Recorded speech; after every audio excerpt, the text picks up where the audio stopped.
Hello दोस्तों, स्वागत है आपका मेरी इस वीडियो में। इस वीडियो में मैं आपको बताने वाला हूँ केमिस्ट्री की एक मोस्ट इम्पोर्टेंट टॉपिक के बारे में, जो है समस्थानिक और संभारिक। समस्थानिक और संभारिक क्या होते हैं, यह हम इस वीडियो में जानेंगे। तो देखिए, समस्थानिक और संभारिक 9th 10th 11th और 12th में तो आता ही है, लेकिन कॉम्पिटिटिव एग्जाम में भी इससे जनरल केमिस्ट्री और साइंस के नाम से क्वेश्चन पूछ लिए जाते हैं ऑब्जेक्टिव में। तो यह टॉपिक आपको आना ही चाहिए। 9th और 11th में तो यह चैप्टर में बहुत ही इंपॉर्टेंट टॉपिक है। तो देखें, समस्थानिक, इसे इंग्लिश में कहते हैं आइसोटोप्स।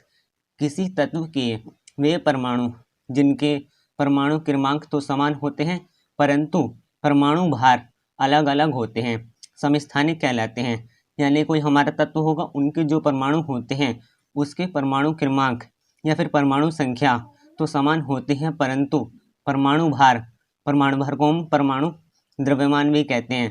तो परमाणु भार अलग अलग होते हैं, समस्थानिक कहलाते हैं। हम बात करते हैं उदाहरण की। तो देखिए, समस्थानिक के उदाहरण।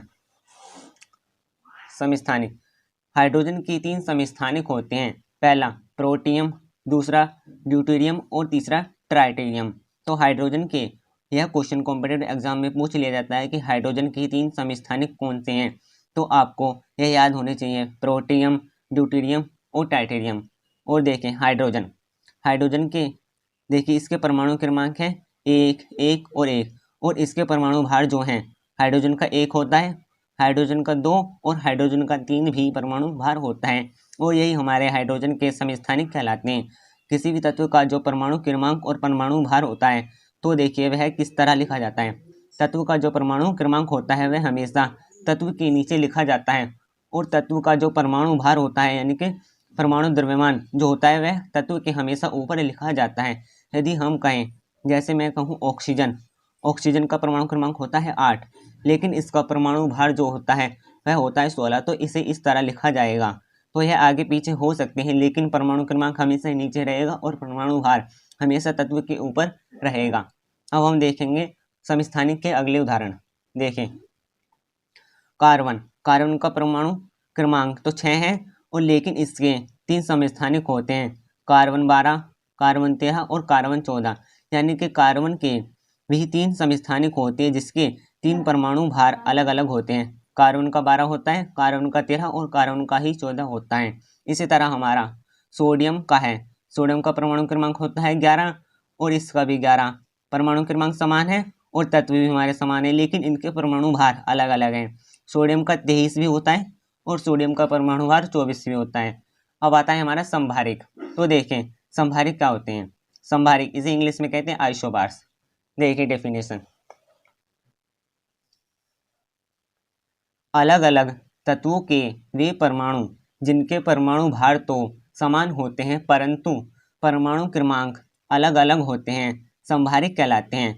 समस्थानिक में हमारा एक ही तत्व था, लेकिन संभारिक में हमारा अलग अलग तत्व होंगे और उनके जो परमाणु क्रमांक होंगे वो तो अलग अलग होंगे, लेकिन परमाणु भार समान होंगे। समस्थानिक में हमारे परमाणु क्रमांक एक जैसे थे, लेकिन संभारिक में हमारे परमाणु क्रमांक अलग अलग होंगे और परमाणु भार एक जैसे होंगे। तो देखें उदाहरण, संभारिक के उदाहरण। पहला, हाइड्रोजन का परमाणु क्रमांक होता है 1, लेकिन हीलियम का परमाणु क्रमांक होता है 2। तो देखिए हमारे अलग अलग तत्व हैं और इनके परमाणु क्रमांक भी अलग अलग हैं। हाइड्रोजन का 1, हीलियम का 2, लेकिन इनके परमाणु भार समान हैं, हाइड्रोजन का भी 3 और हीलियम का भी 3। तो इसलिए हाइड्रोजन और हीलियम संभारिक होंगे। अब आता है हमारा दूसरा उदाहरण। देखिए, दूसरा होता है नाइट्रोजन और कार्बन। नाइट्रोजन का परमाणु क्रमांक होता है 7, लेकिन कार्बन का होता है 6। तो इनके परमाणु क्रमांक अलग है, परंतु इनके परमाणु भार समान है, नाइट्रोजन का भी 14 और कार्बन का भी 14। इसी तरह आता है हमारा तीसरा उदाहरण। देखिए, तीसरा होता है सोडियम और मैग्नीशियम। इसका परमाणु क्रमांक होता है 11 और इसका होता है 12, लेकिन इनके परमाणु भार दोनों के बराबर है, इसका भी 24, इसका भी 24। इसी तरह हमारा कैल्शियम, आर्गन और पोटेशियम, इनके होते हैं परमाणु क्रमांक 20, 18 और 19, लेकिन तीनों के परमाणु भार समान है, इसका भी 40, इसका भी 40 और यह भी 40। तो देखिए, आपको समस्थानिक और संभारिक समझ में आ गए होंगे। संभारिक में परमाणु क्रमांक तो अलग होते हैं, लेकिन परमाणु भार समान होते हैं, और समस्थानिक में परमाणु क्रमांक तो समान होते हैं परंतु परमाणु भार यानी कि परमाणु द्रव्यमान अलग अलग होते हैं। तो आपको समस्थानिक और संभारिक समझ में आ गए होंगे। यदि आपको मेरा यह वीडियो अच्छा लगा हो तो मेरी वीडियो को लाइक कीजिएगा, चैनल को सब्सक्राइब कर लीजिएगा और साथ ही बेल आइकन को प्रेस कर लीजिएगा। यदि आपको इस टॉपिक से कोई भी डाउट है तो आप मुझे कमेंट बॉक्स में बता सकते हैं। हम मिलते हैं अगले वीडियो में, तब तक के लिए धन्यवाद।